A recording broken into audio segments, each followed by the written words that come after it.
Halo, assalamualaikum warahmatullahi wabarakatuh.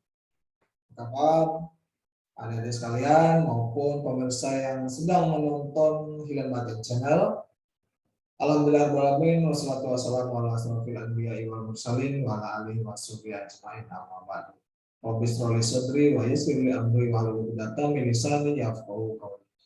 Baik, pada pertemuan kali ini kita akan melanjutkan berkaitan dengan materi kita tentang mata kuliah keuangan publik. Dalam hal ini berkaitan dengan penganggaran APBN. Seperti apa sih APBN?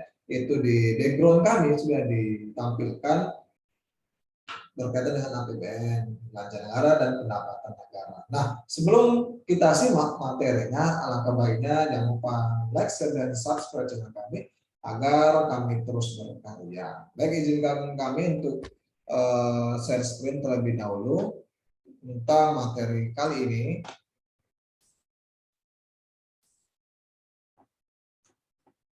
Oke.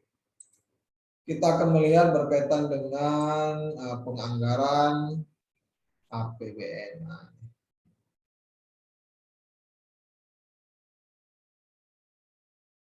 Oke, lihat di situ ya. Nah, sebelumnya apa sih pengertian dari anggaran, ya kan? Anggaran adalah suatu rencana keuangan yang merupakan perkiraan tentang apa yang akan dilakukan di masa akan datang. Jadi perkiraan, walaupun perkiraan tersebut terkadang tidak sesuai dengan rencana, itulah namanya dianggarkan. Itu kira-kira. Nah, biasanya anggaran ini berkaitan dengan tren dari sebelumnya. Apakah ada kenaikan atau tidak? Nah, itu. Nah, kemudian menurut Wildowski, anggaran itu adalah pertama, catatan masa lalu, kemudian kedua, rencana masa depan atau asumsi, ketiga, mekanisme pengalokasian sumber daya, keempat, harapan aspirasi-aspirasi organisasi, kelima, satu, bentuk kekuatan kontrol dan alat untuk jaringan komunikasi. Ini adalah beberapa yang poin-poin yang melekat dari suatu anggaran.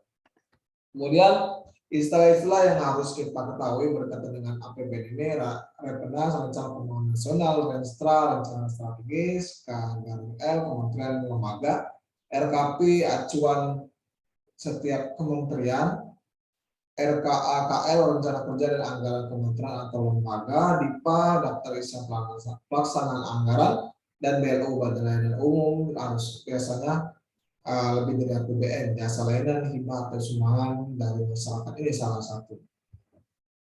Nah, kemudian fungsi-fungsi APBN ada 6 fungsi. Fungsi otoritas mengandung arti bahwa anggaran negara menjadi dasar untuk melaksanakan pendapatan dan belanja pada tahun yang bersangkutan. Ini otoritas artinya fungsi untuk mengatur, itu otoritas. Kemudian fungsi perencanaan mengandung arti bahwa anggaran negara dapat menjadi pedoman bagi negara untuk merencanakan kegiatan pada tahun tersebut. Ini fungsi perencanaan. Kemudian fungsi pengawasan berarti anggaran negara harus menjadi pedoman untuk menilai apakah kegiatan penyelenggara pemerintah negara sesuai dengan ketentuan yang telah ditetapkan. Itu harus diawasi. Alokasi berarti anggaran negara harus diarahkan untuk mengurangi pengangguran dan pemborosan sumber daya serta meningkatkan efisiensi dan efektivitas perekonomian. Kemudian fungsi distribusi, fungsi yang keempat, fungsi yang kelima, berarti bahwa kebijakan anggaran negara harus memperhatikan rasa keadilan dan kepatutan. Dan terakhir, fungsi stabilisasi memiliki makna bahwa anggaran pemerintah menjadi alat untuk memelihara dan mengupayakan keseimbangan fundamental perekonomian. Nah, ini beberapa fungsi-fungsi kenapa setiap negara itu ada APBN. Nah, kemudian untuk siklus APBN sendiri, yang pertama budget preparation itu diatur oleh pemerintah dalam hal ini eksekutif dan perangkatnya. Kemudian legislatif enactment, persetujuan DPR, habis itu budget execution pelaksanaan, habis itu financial reporting, laporan akhir oleh pemerintah kepada legislatif kita dan DPR. Kemudian dari eksekusi tersebut baru di audit, direalisasikan di audit oleh BPK, Badan Pengawas Keuangan. Nah, itu kira-kira siklus APBN dari perencanaan sampai kepada evaluasi. Kemudian untuk tingkat pembicaraan APBN ini, setelah RAPBN atau Rencana Anggaran Pendapatan dan Belanja Negara disampaikan ke DPR, pembahasan dilakukan oleh Menteri Keuangan dengan DPR dengan 2 tingkat tingkatan pembicaraan. Tingkat pertama, rapat komisi, rapat gabungan komisi, rapat badan legislasi, rapat panitia anggaran atau rapat panitia khusus. Kemudian tingkat kedua, rapat paripurna, pengambilan keputusan sebelum dilakukan pembicaraan tingkat 1 dan 2. Diadakan rapat fraksi terlebih dahulu. Nah, jadi beberapa fraksi kalau kita melihat berita-berita tersebut beradu argumen, ini salah satunya ini, ya, untuk ketok palu persetujuan. Kemudian untuk formal struktur APBN berdasarkan Undang-Undang Nomor 17 Tahun 2003 tentang Keuangan Negara, pendapatan negara ini komponen ada dalam pendapatan negara. Pos-posnya, pertama penerimaan perpajakan, pajak, bea cukai. Kedua penerimaan bukan pajak, PNBP, pelayanan masyarakat, contohnya pengelolaan sumber daya alam dan benda administrasi. Kemudian hibah, penerimaan berupa uang atau barang dari dalam maupun luar negeri. Ini salah satu komponen ada dalam pendapatan. Nah, kemudian apa saja yang ada di dalam belanja? Pertama, belanja pegawai, belanja barang, belanja modal, belanja pembayaran bunga utang luar negeri, dalam negeri, belanja subsidi. Nah, terlalu banyak subsidi yang dilakukan oleh pemerintah tentu akan mempengaruhi APBN kita sendiri. Perlu cermatnya pemerintah dalam hal kapan mereka memberikan subsidi dan kapan tidak memberikan subsidi atau mencabut subsidi tersebut. Kemudian belanja hibah berupa uang, barang serta jasa kepada pemerintah lain, belanja bantuan sosial, transfer uang atau barang diberikan kepada masyarakat, dan belanja lain. Nah, ini beberapa belanja dilakukan oleh pemerintah. Lalu, perlu kiranya pemerintah untuk mengefisiensikan belanja-belanja yang mungkin pada saat ini belum terlalu diperlukan. Nah, kebijakan surplus anggaran, kalau kita mengetahui, mendengar kata-kata surplus, berarti itu sudah kelebihan. Nah, rumusnya, penerimaannya bertambah, lebih banyaklah penerimaan daripada pengeluaran. Nah, salah satunya apa kebijakan bisa dilakukan jika terjadi surplus anggaran? Memperbanyak kebijakan biaya negara. Jadi apa saja yang belum direalisasikan segera direalisasikan, karena terlalu menyimpan uang itu tidak bagus juga sih bagi negara, salah satunya kan, karena ada beberapa pos-pos yang harus terus untuk beroperasi atau dibiayai. Kemudian kebijakan defisit anggaran, penerimaannya kurang dan pengeluarannya bertambah. Nah, di sini terlalu banyak pengeluaran daripada penerimaan. Pemerintah bisa memaksimalkan penerimaan negara atau menekan biaya-biaya yang tidak optimal. Ini salah satu kebijakan anggaran berkaitan dengan surplus dan defisit anggaran.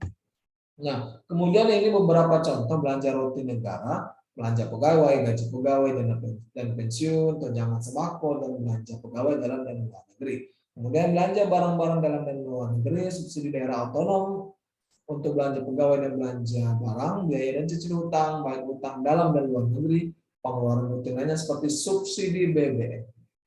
Sekarang solar kan langka sekarang. Nah, itu PR penting pemerintah untuk menstabilkan semua itu. Kemudian pengeluaran pembangunan terdiri dari pengeluaran atas pembiayaan rupiah, pengeluaran berupa barang atau uang secara langsung, dan bantuan proyek-proyek atau unit-unit proyek tertentu. Ini beberapa belanja rutin negara yang tidak bisa dikesampingkan. Nah, ini perumusan APBN melihat indikator ekonomi mikro terlebih dahulu. Indikator tersebut adalah pertumbuhan ekonominya, kenaikan pendapatan nasional per kapita per penduduk, inflasi, harga mahalnya, nilai tukar, bunga atas hutang luar negeri, suku bunga kaya yang dimiliki atau bentuk uang atau real, harga minyak internasional. Nah, sekarang kan harga-harga minyak kita ini kan menjadi mahal karena minyak sayur ini, karena yaitu terjadinya kelangkaan, ya kan. Kemudian juga harga-harga minyak di luar negeri juga mengalami kenaikan, dan juga ini salah satu isu-isu lagi akan terjadi kenaikan bahan bakar minyak, karena harga minyak internasional itu sedang mahal. Ini terjadi karena peperangan, itu salah satu yang membutuhkan banyak pasokan. Kemudian kebijakan fiskal pajak, jumlah pengangguran, dan kesempatan kerja. Nah, ini sumber ketidakpastian APBN, harga minyak bumi di pasar internasional, kuota produksi minyak mentah ditekan oleh OPEC, pertumbuhan ekonomi, inflasi, suku bunga, dan kurs rupiah terhadap dolar Amerika. Ini beberapa yang mengakibatkan ketidakpastian APBN. Ini anggaran pendapatan, contohnya di sini. Jadi antara outlook dan juga APBN ada peningkatan signifikan. Ya kan? Habis itu ini contoh belanja negara menurut fungsi dari 2018 sampai 2019. Ini perbandingan trennya untuk belanja ini semakin lama semakin naik. Yang awalnya totalnya 1 juta miliar, ini untuk APBN 2019 1.600.000. Nah, itu salah satu kenaikan karena ya harga-harga barang mengalami kenaikan juga itu efek dari inflasi. Penerimaan perpajakan 1.700.000 sedangkan belanja 1,6. Berarti adanya kelebihan besar penerimaan daripada belanja. Berarti kan ada surplus. Nah, itu saja mungkin yang bisa kami sampaikan terkait dengan penganggaran APBN. Perlu kiranya kita menyimak kebijakan apa saja yang dilakukan oleh pemerintah berkaitan dengan APBN, apalagi di zaman sekarang yang serba sulit zaman sekarang kan, apapun harga-harga mahal. Itulah peran penting pemerintah untuk menstabilkan. Karena pemerintah itu sebagai mediasi antara produsen dan juga konsumen. Itu kira-kira. Mungkin itu saja bisa kami sampaikan. Mohon jika ada salah kata perbuatan. Billahi taufik wal hidayah. Assalamualaikum warahmatullahi wabarakatuh.